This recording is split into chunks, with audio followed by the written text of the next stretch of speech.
साईं के दिखाए मार्ग पे चल के मैं सही कदम उठा पाई।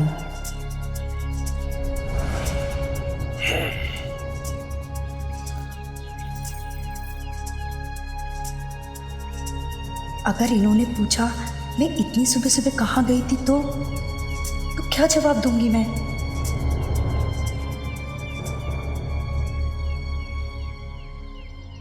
हरिओम।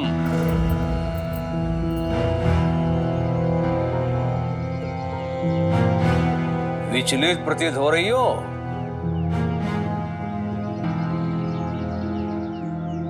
हाँ? नहीं, मैं वो विष्णु कहाँ है? वो कुछ देर पहले ही चले गए। उन्हें पुलिस मुख्यालय जाना था।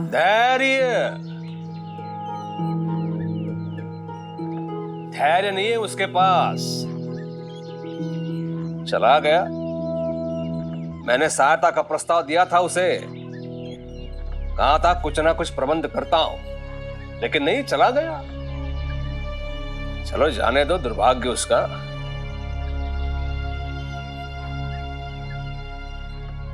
अब मुंह क्या देख रही हो? खान पान का इंतजाम करो, जाओ। जी।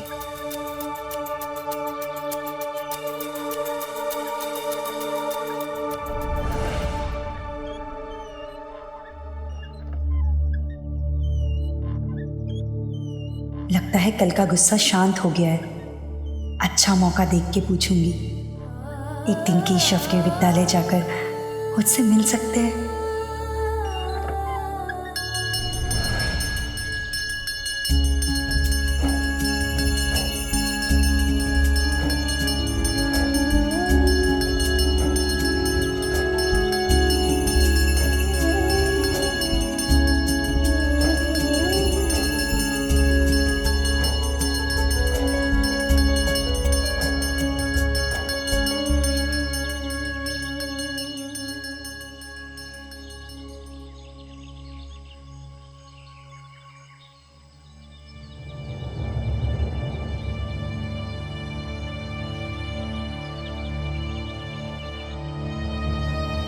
पंद्रह दिन पूरे हो गए मगर खजाने का कुछ भी पता नहीं चला।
ऐसा पहले कभी नहीं हुआ साईं।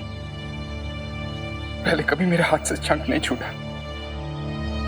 अगर समय रहते आपने नहीं थामा होता तो टूट के बिखर चुका होता ही। साईं, कहीं अपशकुन का कोई संकेत तो नहीं? जाकी रही भावना जैसी, प्रभु मूरत देखी तिन्ह तैसी। व्यक्ति की जैसी मानसिकता होती है, जैसी सोच होती है, प्रकृति उसे वैसी ही दिखाई देती है। शकुन अपशकुन इस बात पर निर्भर करता है कि तुमने क्या देखा और क्या सोचा। तुमने देखा कि शंख तुम्हारे हाथ से गिर गया, इसलिए ये तुम्हें अपशकुन का प्रतीक लगा। लेकिन अगर ये देख पाते कि शंख तुम्हारे हाथ से छूटा तो जरूर, लेकिन किसी ने उसे गिरने से रोक लिया, बीच में ही थाम लिया, उसे टूटने से बचा लिया, तो यही तुम्हें शकुन दिखाई देता।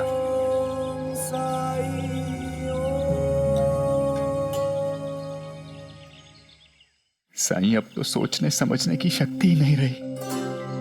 आज 15 दिन पूरे हो गए, मेरा धैर्य जवाब दे रहा है।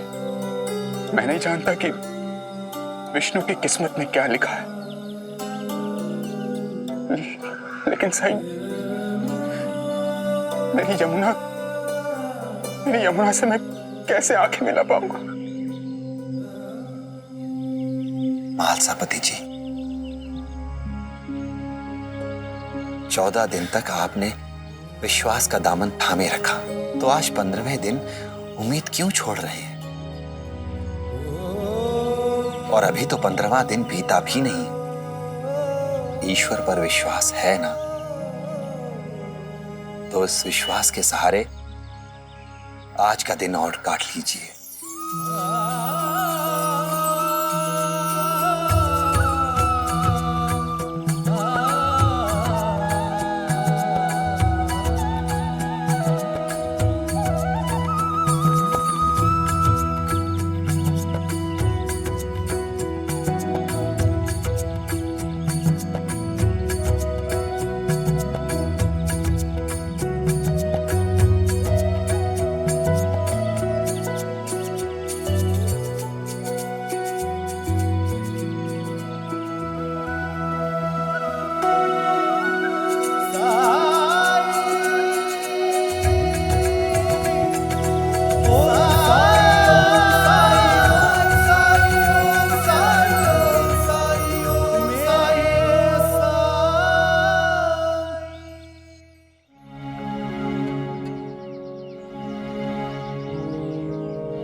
ये नया लड़का बहुत ही कम बोलता है,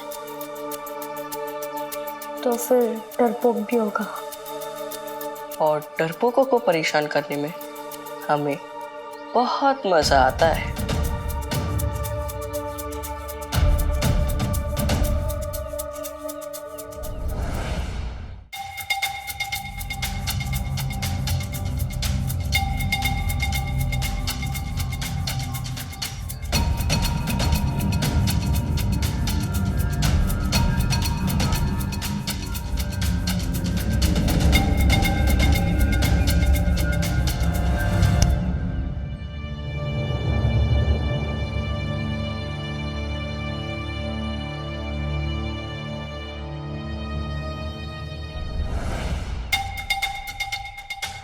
वापस मार।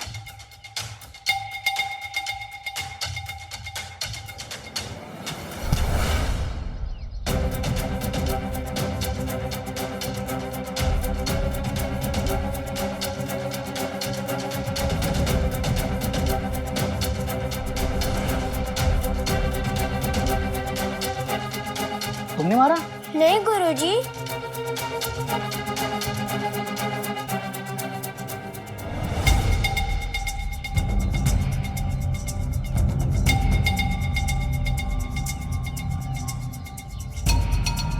तो तुम लोग हो, बाहर आओ।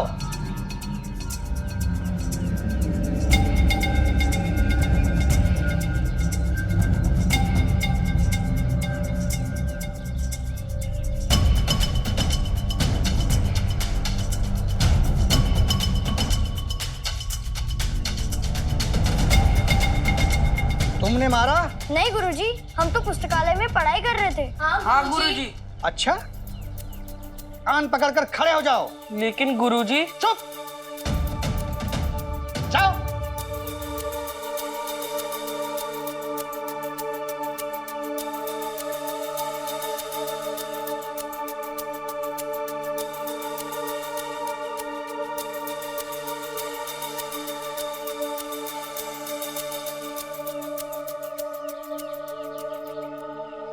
केशव बेटा, तुम पढ़ाई करो। जी गुरुजी।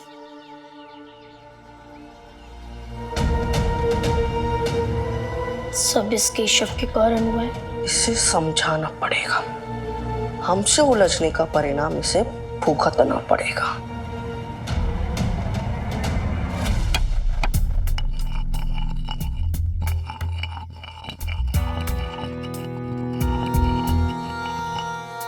सरकार, मालसापति जी आए हैं। अरे ओ, अपने दामाद को बचाने के लिए महासापति को मेरे चरणों में आना ही पड़ा। साई कितने भी दिए जलाए पानी से, ऐसी विकट समस्या आती है तो शिरडी वासियों को मेरे चरणों में आकर ही गिरना पड़ता है। लेकिन सरकार, वो विश्व बेटा, वो गंगाराम 2 बोरी चावल देने वाला था, उसने भेजा कि नहीं? जाके देख। सरकार, वो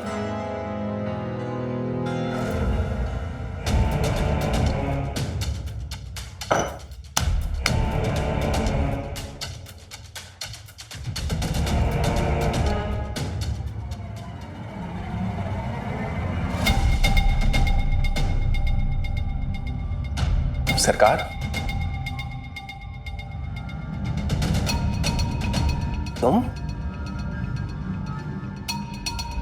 तुम तो पुलिस मुख्यालय गए थे, फिर यहाँ? सरकार, समय रहते ही मुझे वो संदूक मिल गया और वो संदूक मैंने अपने वरिष्ठ अधिकारियों को सौंप दिया और उन्होंने मेरे इल्जामों से मुझे बरी कर दिया है।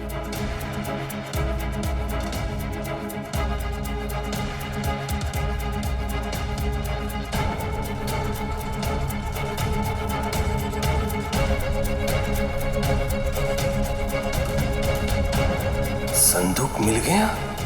कैसे? खंडोबा की कृपा से बिगड़ी बात बन गई कुलकर्णी सरकार। सब मंगल हो गया है। विवाह निश्चित मुहूर्त में ही संपन्न होगा और उसी के लिए मैं आपको आमंत्रित करने आया हूं। हाँ, अच्छा। तुम्हें संदूक कहाँ मिला? सरकार, कुएं में। अच्छा, कुएं में। वही संदूक? जी। अच्छा, अब आज्ञा दीजिए। विवाह से जुड़े कई कार्य संपन्न करने हैं मुझे। और हाँ, आज हल्दी है। आज भी आपको सपरिवार आना है। हाँ। अच्छा, आज्ञा दीजिए।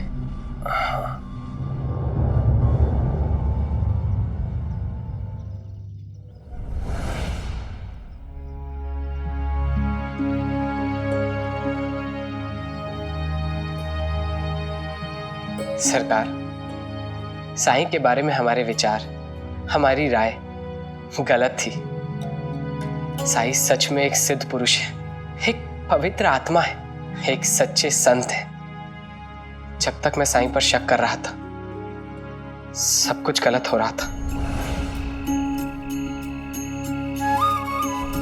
और जिस क्षण मैंने उन पर विश्वास किया, आस्था रखनी शुरू करी,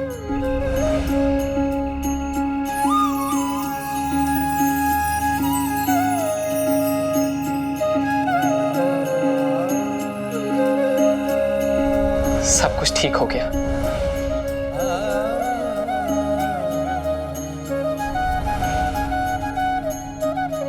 मेरी मानिए सरकार, आपको भी संबंध सुधार लेने चाहिए साई के साथ।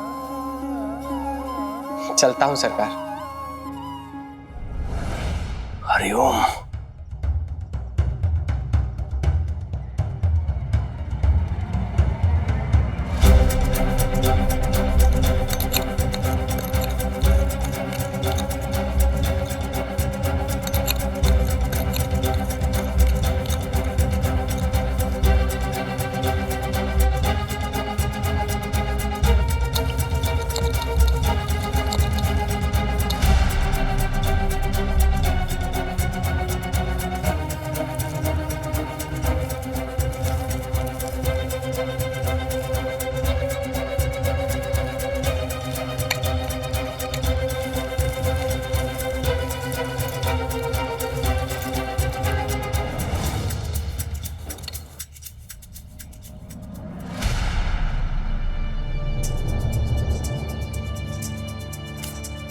यहाँ क्या कर रही हो? वो पौधों को पानी देते समय मेरी एक वस्तु खो गई है। वो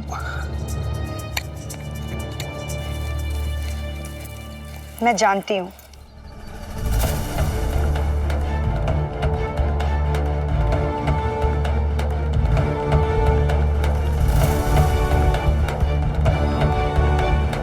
क्या? मैं जानती हूँ आप क्या ढूंढ रहे हैं और पौधों के नीचे क्या था।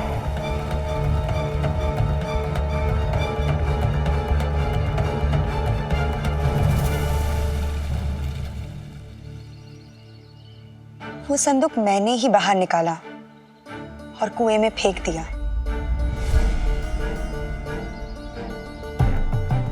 ताकि वो विष्णु को मिल जाए और आप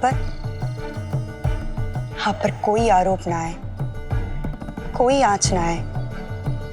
ऐसा करके मैंने पत्नी और मानवता दोनों का धर्म निभाया। अगर इसके लिए आप मुझे सजा देना चाहते हैं तो दे सकते हैं, लेकिन मैं बस आपसे इतना कहना चाहती हूँ कि मैंने विष्णु की सहायता करके आपकी सहायता करनी चाहिए। पत्नी होने के नाते ये मेरा धर्म है कि मैं ये सुनिश्चित करूं कि आप अच्छे कर्म करें, जीवन में पुण्य अर्जित करें, ताकि आप स्वर्ग के अधिकारी बने।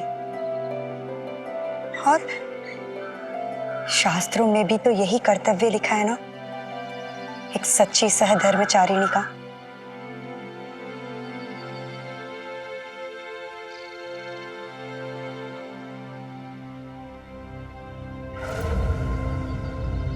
रुक्मिणी, हरिओम, तुम कितनी समझदार हो गई हो।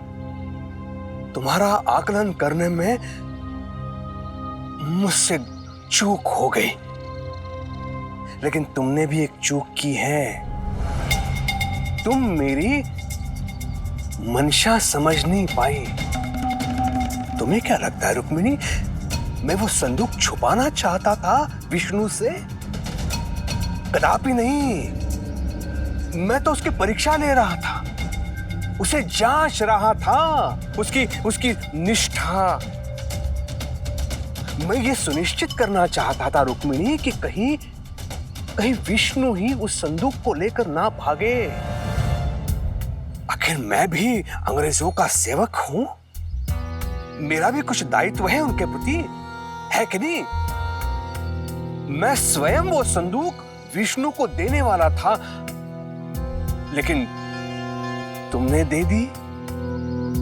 कोई बात नहीं, कोई बात नहीं।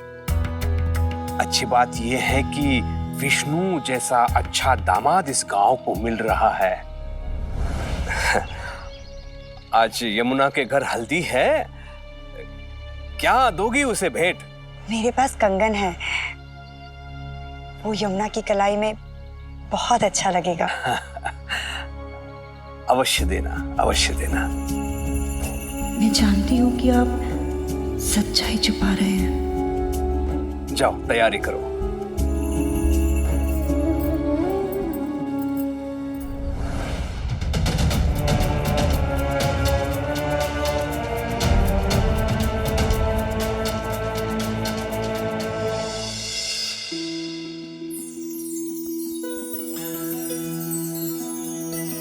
पौधे में पानी दे रहे हैं?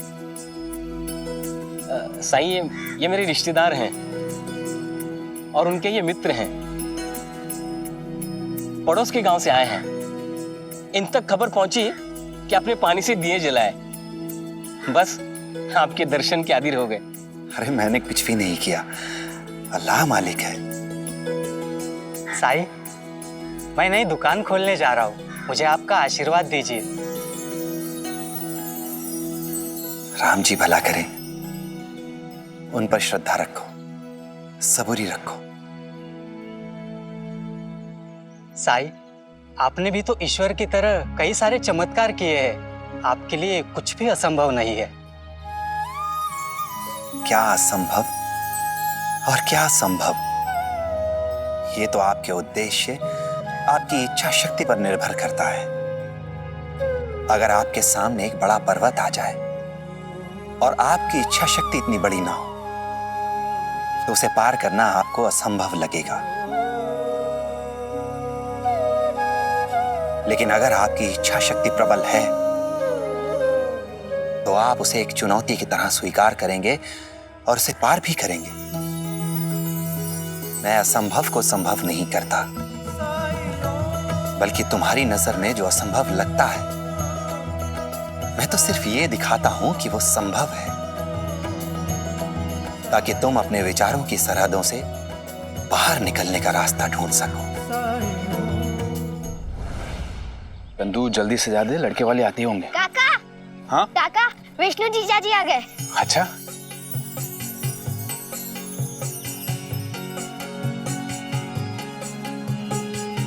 सुस्वागतम।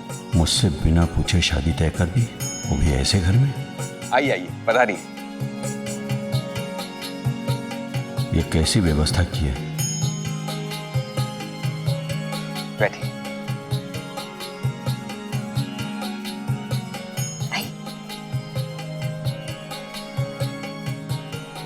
आशीर्वाद। इनसे मिलिए, ये हमारे बड़े भाई साहब हैं और विष्णु के ताऊ जी। प्रणाम।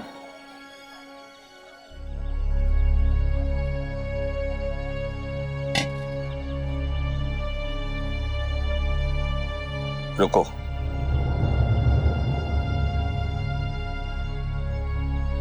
आप कन्या के पिता हैं ना? जी। तो बारातियों की आवभगत और बड़ों का सत्कार भला ऐसे करते हैं? मैं इस खानदान का सबसे बड़ा हूं। आपको अपने हाथों से स्वयं मेरे चरण धोने चाहिए।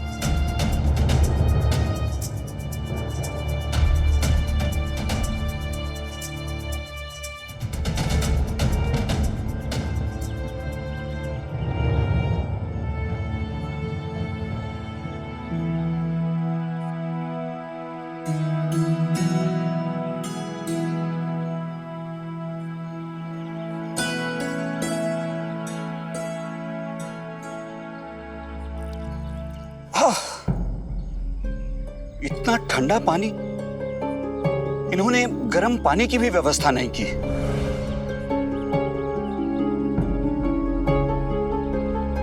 ऐसे मौसम में भला कोई ठंडे पानी से चरण धोता है क्या? हरी, गर्म पानी लेकर आओ।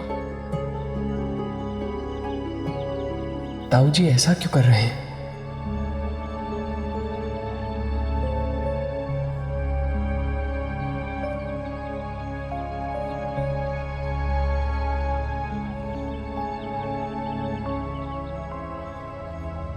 विठल, हमारा विष्णु पुलिस में नौकरी करता है ना?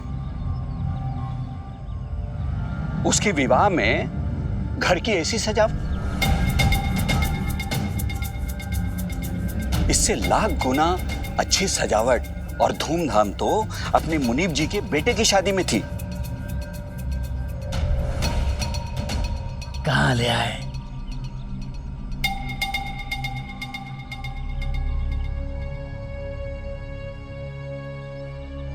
इनके व्यवहार के लिए मैं आपसे क्षमा मांगता हूँ महालसा फतेह जी। अरे नहीं नहीं,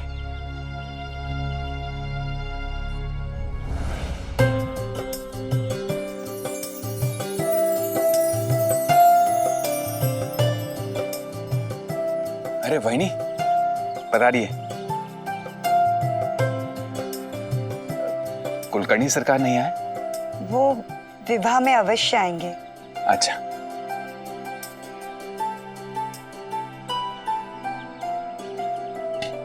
आइए। एक भूल हो जाए इनकी तरफ से तब बताऊंगा इन्हें। पता नहीं विठल को यहां शादी करवाने के लिए किसने कह दिया। ताऊ जी बहुत नाराज लग रहे हैं, लेकिन ऐसे व्यक्ति को बाइजा अक्का के हाथों की खीर खिलाकर ही प्रसन्न किया जा सकता है। विचार तो अच्छा है, मैंने भी बाइजा अक्का के हाथों की खीर खाई, भाईजा का बाकी सारे व्यंजन तो आपकी देखरेख में बन जाएंगे, लेकिन खीर केवल आप अपने हाथों से ही बनाइएगा। हाँ,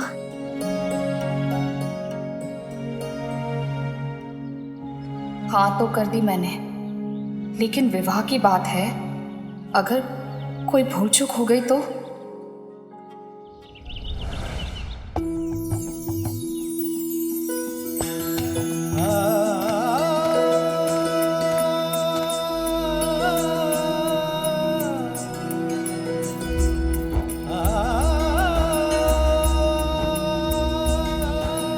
ये लो, ये तुम्हारे विवाह का तोहफा।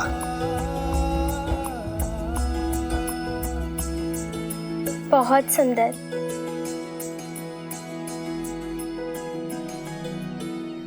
मेरे विवाह में तो आएंगे ना?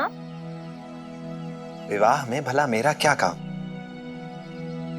मैं ठहरा बैरागी, सांसारिक बंधन और रीत रिवाजों से मुक्त। साईं, ये विवाह आपके आशीर्वाद से संभव हुआ है। अगर आप ही नहीं आएंगे तो फिर? क्यों नहीं आएगा? ये जरूर आएगा साईं। विवाह के लिए खीर मैं बनाने वाली हूँ। बाइजा माँ पकाएंगी तो मैं खीर खाने जरूर आऊंगा। अच्छा, मुझे मना कर दिया और इनकी बात मान ली? माँ का अधिकार होता है अपनी संतान पर, और माँ की बात टालने का साहस तो ईश्वर में भी नहीं होता।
झिपरी, कल मिठाई दे दूंगी, बस्ती में बांट देना।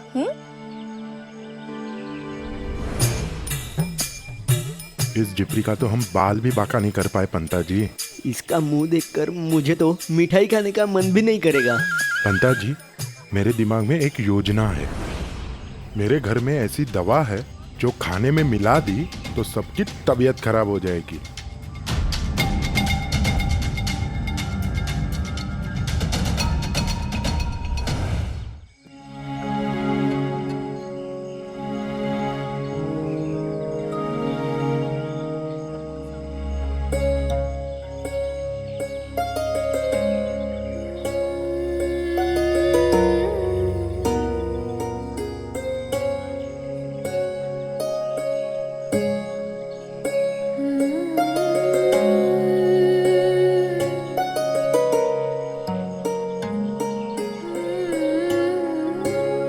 केशव की याद आ रही है ना? हाँ, वो यहाँ होता तो वो भी इनके साथ ही खेल रहा होता।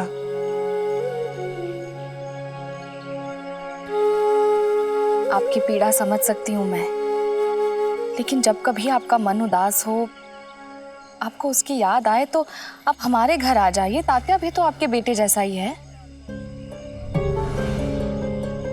क्या हुआ? पता नहीं क्यों मुझे ऐसा आभास हो रहा है कि केशव को मेरी जरूरत है।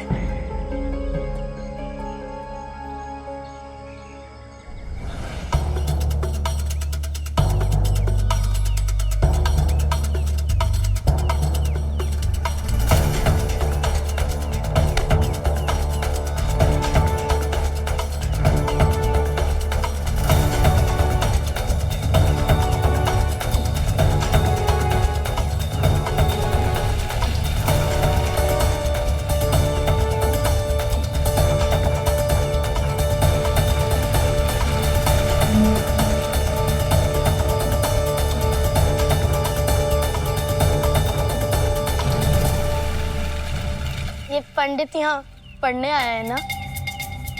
तू किसी गांव से आया है ना? क्या नाम है उसका? हाँ, शिरडी। चल अब इस वाक्य को अंग्रेजी में बोल के बता। केशव गधा है।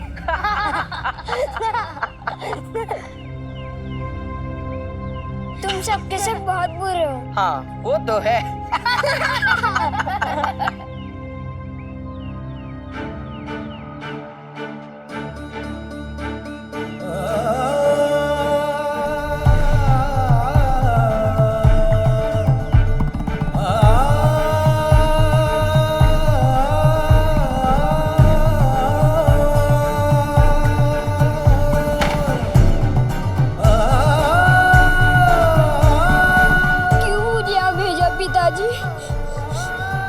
मुझे मेरी माँ से दूर कर दिया।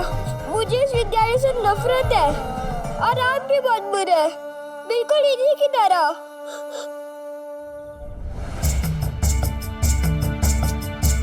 कल केशव को ऐसा पाठ पढ़ाएंगे हम जो वो जिंदगी भर नहीं भूलेगा।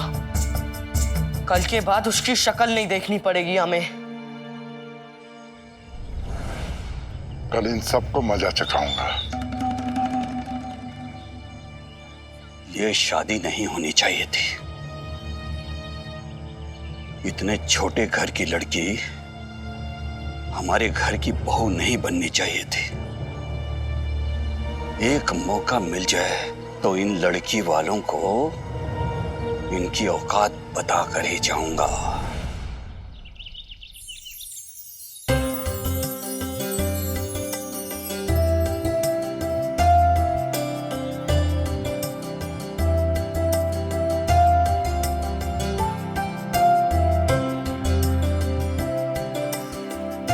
खुश रहो।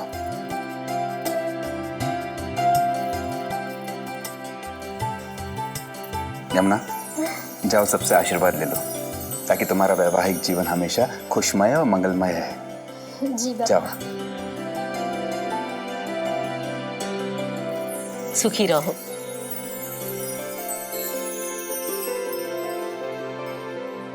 आई, ये अप्पा जी कहाँ रह गए? वो अपनी आत्या सुहासिनी को लेने गया है। अचानक? सब कुशल मंगल तो है?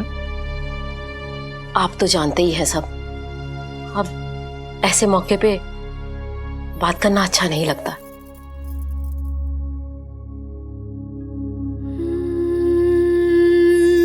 खुश रहो। मैंने आपको आज तक कभी धन्यवाद नहीं कहा। अगर उस दिन आपने मुझे सही समय पे आके नहीं बचाया होता तो आज मैं अपने आई बाबा के चेहरे पर इतनी खुशी कभी नहीं देख पाती।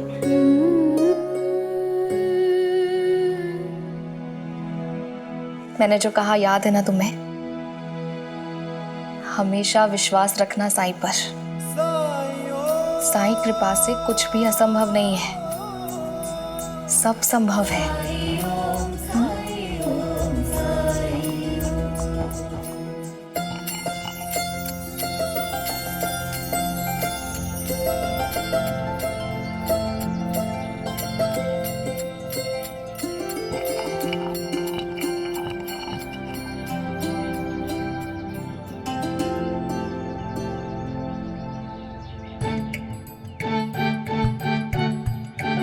जब से लोगों को दिवाली वाले चमत्कार के बारे में पता चला है, दूर दूर से लोग आते ही रहते हैं यहाँ।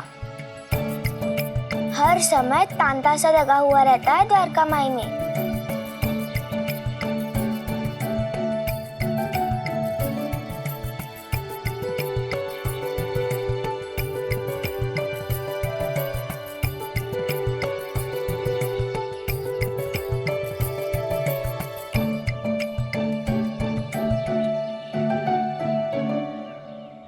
साईं, एक बात पूछनी है। हम सब भगवान की प्रार्थना करते हैं, है ना? पर भगवान किसकी सुनता है? भगवान को कौन प्रिय है? भगवान को तो सब बराबर प्रिय होते हैं। साईं, मुझे लगता है कुछ लोग हैं जिसे भगवान ज्यादा प्यार करते हैं। ऐसा क्यों लगता है तुम्हें? क्योंकि भगवान किसी को बहुत कुछ देते हैं या किसी को कुछ भी नहीं।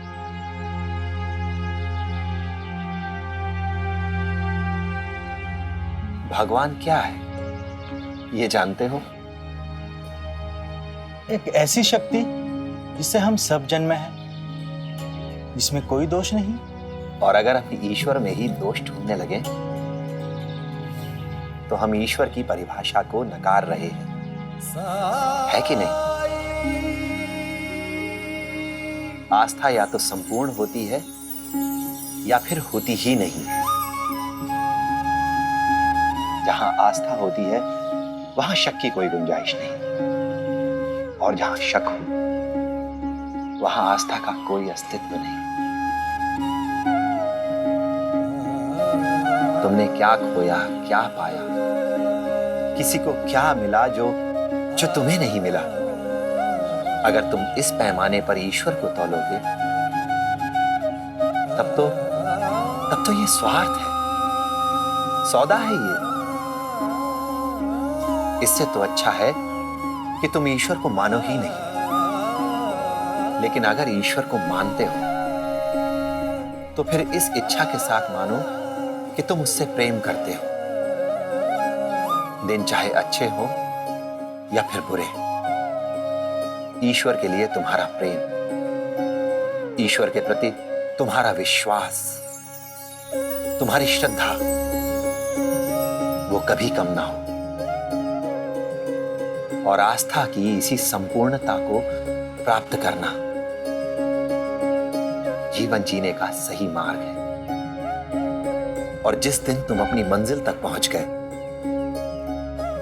उस दिन ईश्वर की हर संतान, हर बच्चा तुम्हारे लिए एक बराबर होगा, भले ही वो किसी भी धर्म, किसी भी मजहब, किसी भी देश, प्रांत, संप्रदाय या किसी भी जाति का हो। तुम्हारे लिए सब बराबर होंगे।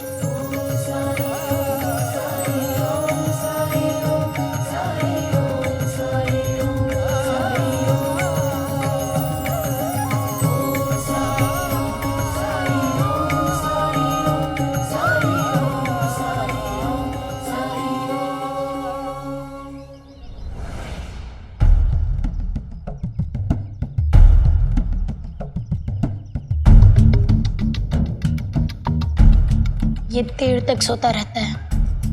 अच्छा है, सोने दो। इसके जगने तक हम अपना काम कर जाएंगे।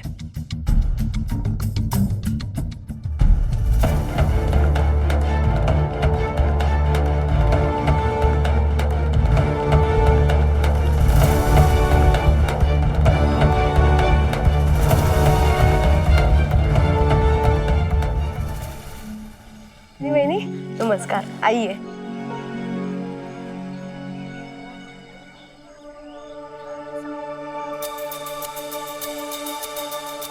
अंता जी, अगर यहीं खड़े रहे तो क्या होगा जानते हो?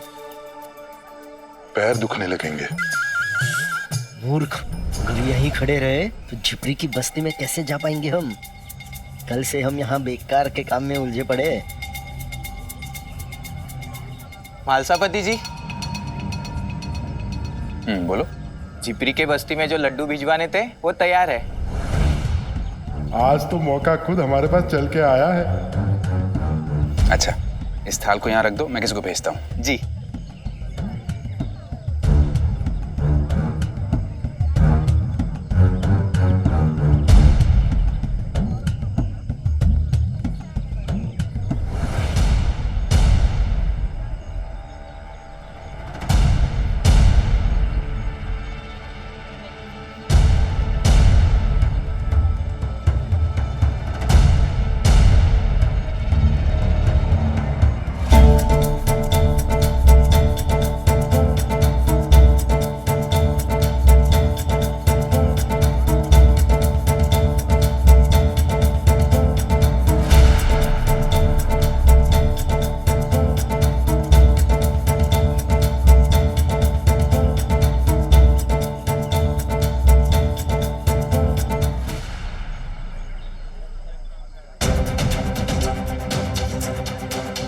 हो गया अपना काम।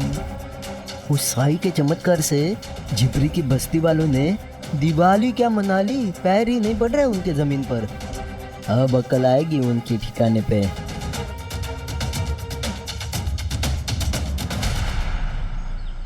साईं, मैं शिरडी का नहीं हूं, लेकिन मैंने सुना है कि यहाँ के लोगों को जब भी मदद की आवश्यकता होती है वो आपके पास आते हैं। अगर एक ही समय में वो सारे लोग अलग अलग जगहों पर आपसे मदद मांगे तो आप क्या करेंगे? आपने कहा कि सभी प्रिय हैं, सभी एक समान हैं, किंतु उस समय तो आपको चयन करना ही पड़ेगा ना। किसी को तो प्राथमिकता देनी पड़ेगी ना साईं। काका, आपने मेरे साईं के बारे में सुना है, उन्हें जाना नहीं है। मेरे साईं कुछ भी कर सकते हैं। मेरे साईं के 2 हाथ नजर आते हैं, लेकिन मुझे तो लगता है हजारों हाथ हैं इनके। तभी तो पूरे शिरडी में दीपक जला दिए इन्होंने। अगर एक समय में 10 लोगों को मदद की जरूरत पड़ी तो भी साईं सबकी मदद करेंगे। ओम साईं, ओम साईं, ओम साईं, ओम साईं, ओम साईं, ओम साईं, ओम मेरे